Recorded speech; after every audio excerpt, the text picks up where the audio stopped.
Hello good morning friends. Maximum education point में आपका बहुत बहुत स्वागत है। मैं सतवीर सिंह साइंस विषय के साथ आपके सामने मौजूद हूं। हमने कहां तक कल बात की थी उसको थोड़ा सा एक बार में रिवीजन करेंगे और रिवीजन करने के बाद उसी के आगे नोट्स हम लोग क्या है नोट करेंगे। तो देखिए, जहां तक हम लोगों ने कल बात की थी प्रकाश चैप्टर की, लाइट चैप्टर की, तो वहां हम लोगों ने कहा था कि लाइट की द्वैत प्रकृति के बारे में बताया था कि उसमें दो वैज्ञानिक जिन्होंने अपनी अपनी बात को रखा और उन्होंने हाइगन्स, न्यूटन्स और उसके बाद उनका समर्थन करने के लिए आए थे आइंस्टीन, जिन्होंने एक व्यक्ति ने जो है प्रकाश को तरंग के रूप में कहा और दूसरे ने प्रकाश को कण के रूप में कहा।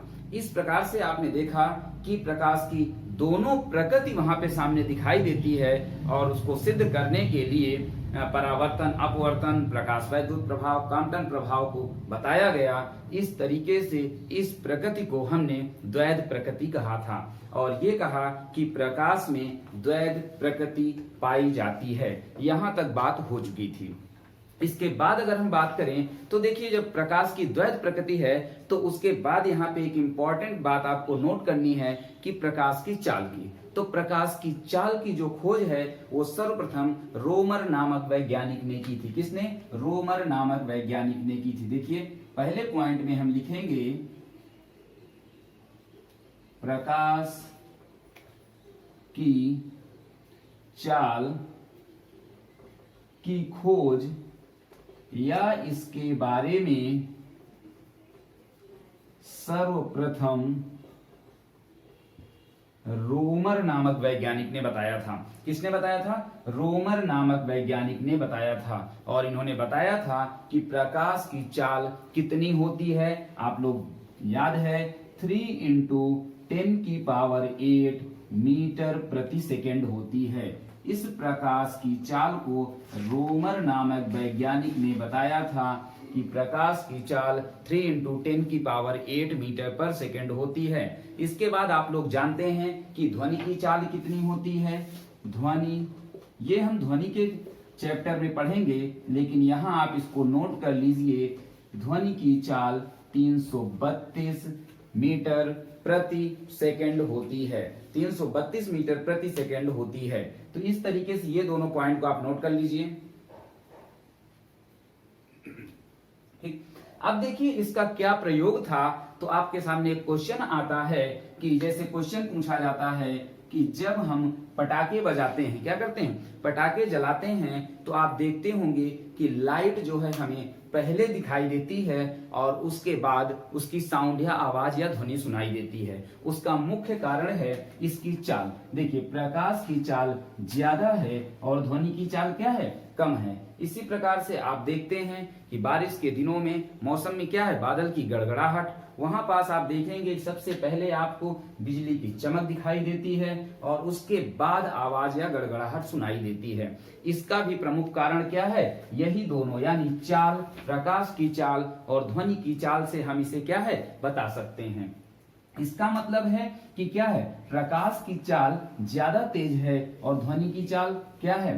कम है। अब देखिए, इसलिए आप देखते हैं कि जब टीवी प्रयोग करते हैं, टीवी, देखिए टीवी में क्या है, अगर आप कहते हैं या हम बता रहे हैं कि प्रकाश की चाल ज्यादा होती है, ध्वनि की चाल कम होती है, या ध्वनि की चाल ज्यादा है, प्रकाश की चाल कम है, जो भी चीज आप यहाँ देख पा रहे हैं, इसका मतलब जब टीवी चलती है तब उसमें सबसे पहले हमें चित्र दिखाई देना चाहिए और उसके बाद क्या है? ये ध्वनि आनी चाहिए। तो गड़बड़ हो जाएगा। तो इसके लिए टीवी में लगाया जाता है ऑडियो सिंक्रोनाइजर। किसका?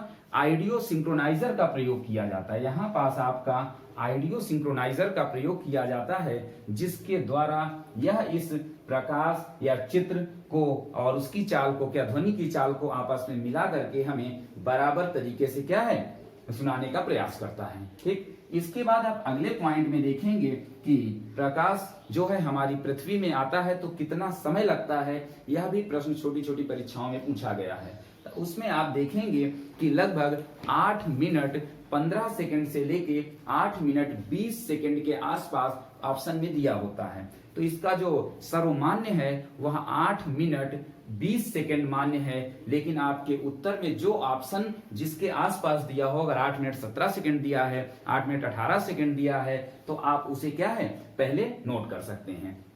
इसके बाद देखिए अगला जो फैक्ट आता है अगला पॉइंट आपके पास आता है कि जब चंद्रमा से प्रकाश परावर्तित होकर हमारे पृथ्वी में कितने समय में पहुंचता है। तो ये फैक्ट आपका 1.28 सेकेंड, कितना 1.28 सेकेंड, यानी चंद्रमा से प्रकाश परावर्तित होकर हमारी पृथ्वी पर कितने सेकेंड में आता है, 1.28 सेकेंड में आता है। इसे भी आप नोट कर लेंगे। अब देखिए इसमें प्रकाश में देखिए जो आपका वनडे एग्जाम में क्वेश्चंस हैं वो कहां से आते हैं। क्वेश्चन आपकी परिभाषा से नहीं आते, क्वेश्चन आपके नियम से नहीं आते, क्वेश्चन आपके फॉर्मूले और अनुप्रयोग से आते हैं। हम लोग मुख्य रूप से क्या कहते हैं इसके नियम और परिभाषा को थोड़ा थोड़ा जान करके और ज्यादा जोर देंगे किसमें, अनुप्रयोग में, क्योंकि अनुप्रयोग अगर आप सीखेंगे तो उससे आपका एक भी प्रश्न गलत नहीं होगा। क्योंकि जो भी वीडियो आपके सामने दी जाएगी उसमें आप जो भी चैप्टर चलेगा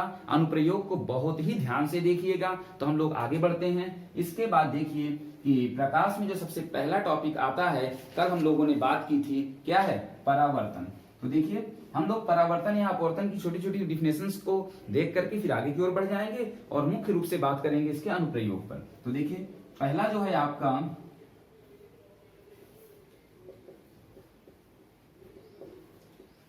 प्रकाश का परावर्तन, रिफ्लेक्शन ऑफ लाइट, प्रकाश का परावर्तन। अब देखिए प्रकाश का परावर्तन क्या होता है, जब प्रकाश किसी रास्ते पे जा रहा है और उसके सामने कोई ना कोई क्या आ जाए, अवरोध आ जाए, क्या आ जाए, अवरोध आ जाए, और अवरोध से टकरा करके अगर हम स्ट्रेट चले जा रहे हैं और हमारे सामने क्या है, बैरियर लगा हो, तो हम क्या करते हैं, बैरियर से टकरा करके, या उसे हम लोग टकराते तो है नहीं, देख करके वापस चले आते हैं अपने ही रास्ते पर। तो इस तरीके से जब प्रकाश किसी अवरोध से टकरा कर अपने उसी माध्यम में लौट आता है तो यह घटना क्या, प्रकाश का परावर्तन कहलाती है। तो इसमें परिभाषा हम क्या लिखेंगे, प्रकाश का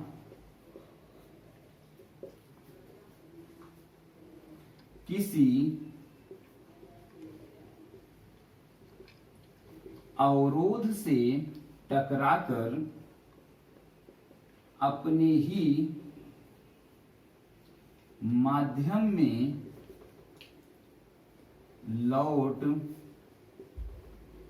जाने की घटना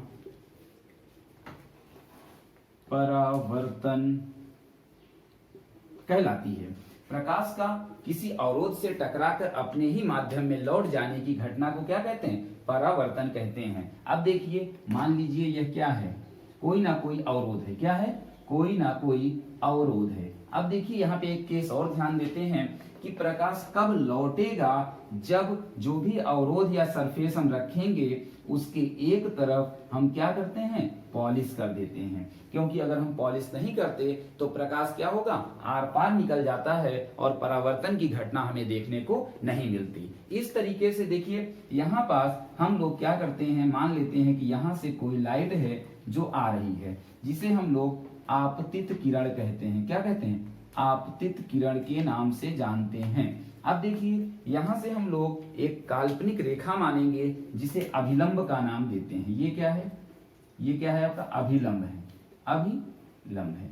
अब देखिए जब आपतित किरण आकर के अभिलंब से टकराती है तो यह अपने ही माध्यम, देखिए ये आपका क्या है, माध्यम पहला है, इधर आपका माध्यम दूसरा है। तो देखिए जो इसमें घटना क्या थी, परावर्तन में, कि अपने ही माध्यम में, इसका मतलब यह अपने ही माध्यम में क्या होगी, टकरा के वापस चली जाएगी, और इसी घटना को हम क्या कहते हैं, परावर्तन कहते हैं। जब ये आपतित किरण है तो इसे हम क्या है, परावर्तित किरण के नाम से जानते हैं। किस नाम से जानते हैं, परावर्तित किरण के नाम से जानते हैं। ये जो अभिलंब के साथ कोण है इसे हम आपतन कोण और इसे हम परावर्तन कोण के नाम से जानते हैं। देखिए इसके बाद आता है आपका परावर्तन के नियम, परावर्तन के, तो देखिए यहाँ पास क्या है, परावर्तन के नियम। तो परावर्तन के दो नियम होते हैं, जिसमें सबसे पहला आपका आप लोग जानते हैं कि आपतन कोण का मान क्या है, परावर्तन कोण के मान के बराबर होता है।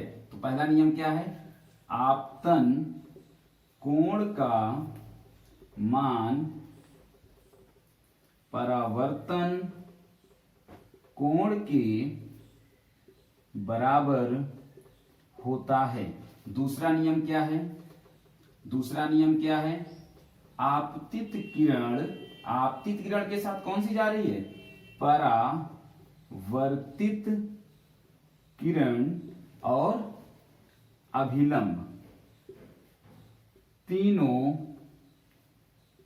एक ही तल पर होते हैं। देखिए यह दो नियम है आपके। आपतन कोण का मान परावर्तन कोण के बराबर होता है। उसके बाद देखिए आपतित किरण ये है, परावर्तित किरण और अभिलंब तीनों एक ही अक्ष पर होते हैं। देखिए ये आपका बेसिक कॉन्सेप्ट था परावर्तन का, लेकिन यहां से आपके वनडे एग्जाम में क्वेश्चन नहीं पूछा जाता। क्वेश्चन पूछा कहां से जाता है? अनुप्रयोग से। हम जितने भी नियम पढ़ेंगे उन सभी नियमों के अनुप्रयोग भी साथ साथ बताते चलेंगे और प्रूफ के साथ, डेरिवेशन के साथ। तो देखिए अगला जो आपका आता है परावर्तन के अनुप्रयोग। परावर्तन के जब आप अनुप्रयोग की बात करेंगे तो यहां देखिए यह सबसे इंपॉर्टेंट टॉपिक माना जाता है, यहीं से प्रश्न आपका पूछा जाएगा। तो देखिए परावर्तन के अनुप्रयोग में देखेंगे तो हम जो है पहला अनुप्रयोग क्या है कि हम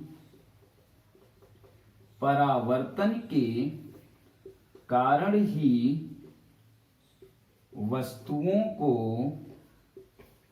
देख पाते हैं। हम परावर्तन के कारण ही वस्तुओं को देख पाते हैं, क्योंकि लाइट है वह इसमें क्या है, मार्कर में आई, मार्कर से आने के बाद क्या है, उसी माध्यम में परावर्तित हो गई। परावर्तित होने के बाद हमारी आंखों की रेटिना पर उल्टा प्रतिबिंब बना, और उल्टा प्रतिबिंब बनाने के बाद क्या है, सेरिब्रम ने उसको सही समझा और वस्तु हमें दिखाई दे जाती है। तो पहला अनुप्रयोग क्या है कि हम परावर्तन के कारण ही वस्तुओं को देख पाते हैं। दूसरी चीज देखिए क्या है, दूसरा अनुप्रयोग ये है कि